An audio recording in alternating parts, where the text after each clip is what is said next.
Hey guys, welcome back to my channel. So I wanted to just share a little bit with you guys about what's been going on with me lately. I know a lot of people have been asking me about my weight loss, and they want to know what I did and um, how's it going, and share my experiences with them. And um, so I thought that I would do that, but also I thought that I would let you guys know what led me up to the weight loss, and just give you like an overview of why I chose to start my weight loss journey. So as of now, I have lost a total of 62 pounds. And this didn't happen overnight. I started exactly 2 years ago. I have not reached my goal weight yet, and I could have, but I'm human. I love my ice cream. I love my M&Ms. So sometimes I do slip and eat that. But for a couple of weeks now, I've been really consistent in trying to stay away from junk food. But how I lost it, I kind of like tricked my brain, because it's a mind thing. We tend to eat just because that's what we do. We're really not hungry, and we just eat. We eat because we're bored. We eat because we're stressed. We eat because we're emotional. We just eat just for the heck of it. We eat because that's what we're programmed to do. Oh, it's morning time. You have to eat breakfast. Oh, it's lunchtime. You have to eat lunch. Dinner, time to eat dinner. And we're really not hungry. We're just eating because that's what we've been programmed to do. So I started off eliminating breads and pastas because I'm a carb person. And then I started walking, and then, and excuse the air conditioner, it just popped on. I started walking. I start off with 25 minutes a day. That's all I could do. And now, I'm up to an hour. So I walk 3 times a day. 3 times a week for an hour. I was walking outside, and I really didn't feel comfortable doing that, so I invested in a treadmill. And I didn't have a problem getting that, because I knew that it was going to benefit me. And I feel like you need to invest in yourself. And so that's exactly what I did. So I went and I got a treadmill. So after I started with the carbs, then I started just eating smaller amounts of food. And I realized that I can't go to Whataburger and eat an entire meal. That's a lot of food if you just sit back and think about it. And that's just one meal. And look at all those calories that you consume. It's about 3,000. When in reality, we're supposed to only eat about 1,500 a day. So that one meal, you have consumed about 3,000 calories. So that's a lot of food. So I just started cutting back and cutting back and cutting back. Drinking more water. Lots and lots and lots and lots of water. Just non-stop all day long. Drink, drink, drink, drink, drink. And so now, 2 years later, I'm at the point where I hardly eat anything. And the things that I used to eat, like I can't eat fried food. I can't eat rich, heavy foods. My diet consists of like oatmeal, raw vegetables, yogurt, turkey sausage, egg whites, lots of salads, some soups. I make my soups at home, and water. That's the only thing I drink. Sometimes I will have coffee, and sometimes I have a little tea, but I try to stay away from, things like that.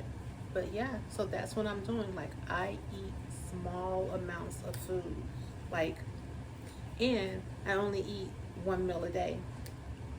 Um, and I'm not telling you to do that. We have to figure out what works for us.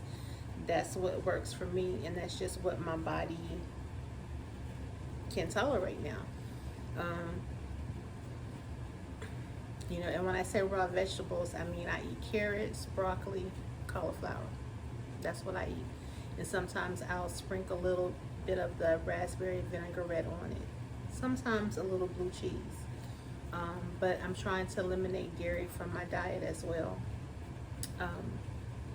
And so what led up to this was I went through a big change in my life. And I said, you know what? It's time for me to start putting myself first. It's time for me to think about self-care and just to take care of myself. And I wanted to do that physically, mentally, and spiritually, and financially. Like I wanted the whole workup. And that's what I started doing. The first thing I did actually was the spiritual part. I became more centered, more connected with God. Meditating, praying, reading my devotional throughout the day, starting with my devotional, midday reading my devotional, and in the evening reading the devotional. I have the alert that comes on my phone that gives me the scripture of the day. I have a book that I read in the morning, and then I have a different book, devotional book, that I read in the evening. I meditate, I talk to God, I pray, and that's the one thing that I started doing was spiritual. That was the first thing. Also, I started journaling, writing down everything. And as you journal, your writing will become different and it will become better. You won't just be saying, oh, today was a bad day. I, wasn't feeling well. You'll start to really write and say, my day was bad because I ate M&Ms. And then you ask yourself, well, why did you eat the M&Ms? And what can you do going forward where you won't eat the M&Ms and then therefore you won't have a bad day? The journaling for me has started to be it's a way to figure out how to solve the problem so that it won't happen again going forward. So that's what I did, spiritual. Also, mental. I started going to therapy. Best thing ever. My therapist was A1. I selected her. I had about 10 choices. I selected 2 that I felt was beneficial for me. And then out of the 2, I was led to that particular one. And off bat, first consultation, this person we just meshed, and it was absolutely wonderful. It was great. During therapy, I was able to really say, I forgive. I'm gonna let it go. And I know a lot of people say, oh, I'm over it, I'm gonna let it go. You can say that all day long, but until you really feel that deep in your soul, in your bones, you can't. And I was realizing that not letting go of that past hurt and not forgiving was affecting my life going forward. And I knew that if I wanted to have the life that I desired, I had to truly let that go. And I remember it was one Sunday, I was writing in my journal, and I said, you know what? I forgive. I really forgive. And I text this person, and I said, you know what? I forgive. I forgive you for everything. And in doing that, I don't talk negative about that person. I don't bring up the past. Like, I have truly just let everything go. But it takes time to get that point. And so that's why, I had to go through those steps. I had to get the spiritual part, then I had to get the mental part to get me to that point in my life. Then physical, start going to the doctor, checkups, getting everything regularly. I mean, any kind of testing, anything you want to do the workup. I changed my insurance plan. I got a higher plan so that I could be able to do all these different things because I mattered. I had to get to the point where I was starting to put myself first because I matter. You have to matter and you have to take care of yourself. So go to the doctor. You want to test this, test that. Sure. I even went and had allergy tests done, and discovered that I'm allergic to all kind of crap, So that explains a lot that has been going on with me. So that's what I'm saying. I did the whole full body experience. Financially, got my finances in order. Just everything that you can name, I did that because I want to be proud of me. I want to take care of me. I want to make sure that I'm good. So going forward, if there's a new relationship, there's a new situation, I'm good, And it brings me to, so that's how the weight loss came into effect. It wasn't about really losing weight. Because I swear I look at old pictures now, I'm like, oh my God, I was that large. Like I didn't believe that was me. But it wasn't really about losing weight. It was about being the best me that I could be, living a different lifestyle, a better lifestyle, a healthier lifestyle. And the weight loss just came with it. But that wasn't the intent. And I think that's why it's stuck. And I think that's why I've been successful, because I didn't go in saying, you gotta lose weight. No, I went in saying, I just went through this horrible experience in life that almost took me out, literally, like I almost died. And so I said, I want to change for the better. I want to be totally different. And that it came with it.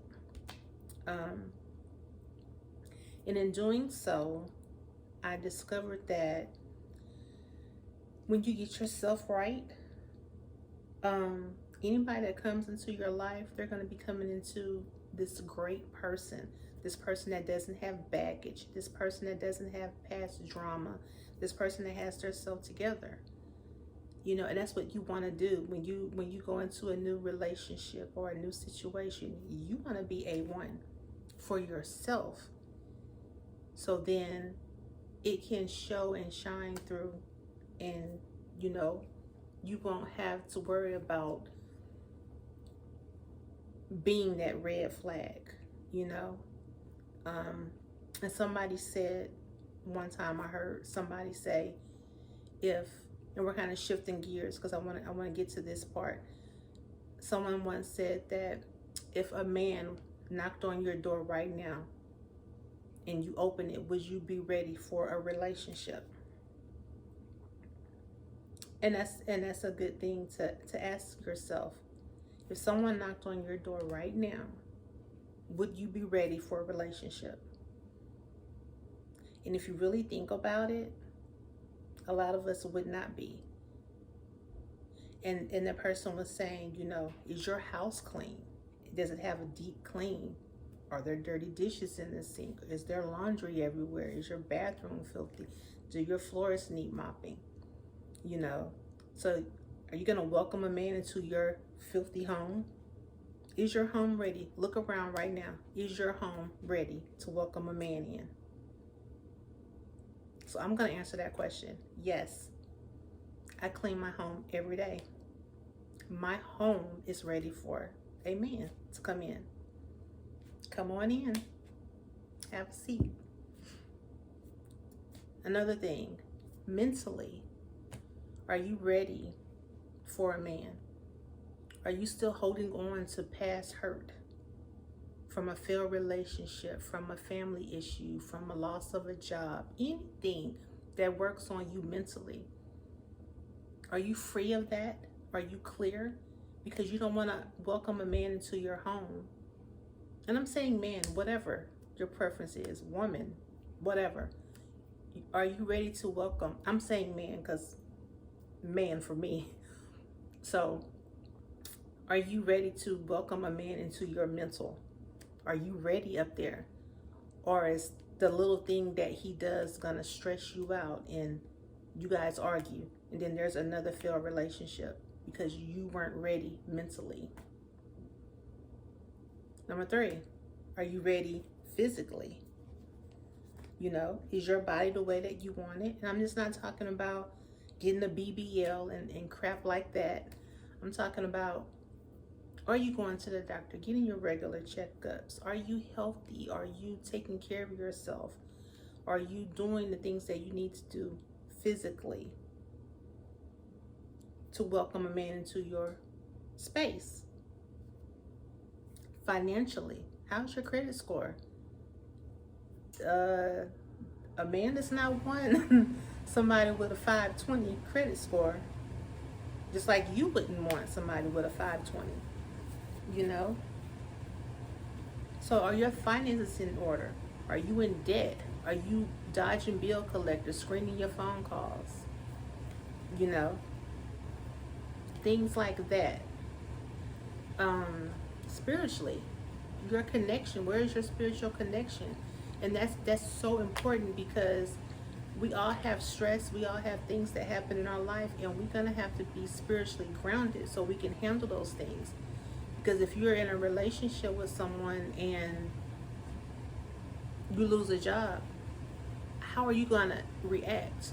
Are you gonna wild out and go crazy and start throwing things and tearing up your home? Or are you gonna handle it in a Christ-like manner? You know, how do you handle pressure? How do you handle things? And that comes with spirituality. You know, so you have to ask yourself those things. Are you ready?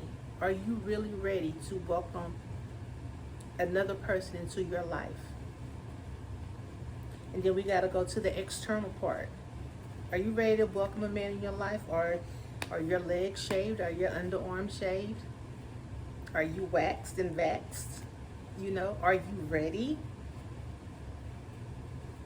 You know, and a lot of those answers are no for some of us. We're not ready. We think we are, but we're not. So the point is, get yourself ready, and when you're doing that, you will feel so great about yourself that if somebody does knock on that door, you'll be like, oh, hey. It won't be a need. It won't be like, oh, I need. It'll be like, hey, you can come if you want to, but if not, I'm good. I'm good by myself, because I have all of this going on. My spiritual is good. My physical is good. My mental is good. My financial is good. You know, I'm living in my nice, clean, peaceful home. That's where I'm at right now. I'm so good, you know. And that's what you need going into a relationship. You don't want to be the red flag. You don't want to be the drama. I'm just saying, this is me. This is how I feel. This is where I'm at. I'm not telling you to do anything. I'm just sharing this because people have asked. So I'm telling you how I got to this point and why I got to this point. Because I wanted to take care of me. So I hope it wasn't too long. I don't know how long the video was. Hope it wasn't long, but I just wanted to share this because, you know, I talk to my girls and I try to tell them these things, and they do utilize it, but you got to stick to it. And I know it's hard, and you will, you know, backslide and slip up, but now it's habit for me. Like, I work all day, I come home, I make my son dinner, and I clean, and I have time to sit here and talk to you. And when I finish, I'm going to go and read my devotional, and I'm going to go read my novel, and then I'm going to go do my nightly self-care beauty routine. And it's just a habit, and it makes me feel better. And that's what it's all about. It's about taking care of you, because we get so wrapped up in taking care of other people, and I'm guilty. I did that. So get yourself together first before you try to welcome somebody else into your life, so that you can really be ready mentally, physically, spiritually, financially, because you don't want to be the red flag. You know, you don't want some guy to be like, dang, you know, she was messed up. It's not a man's job to heal you and to fix you. It's not. It's your job. Yeah. So, thank you guys for watching. I hope you have a great evening, and I will see you next time.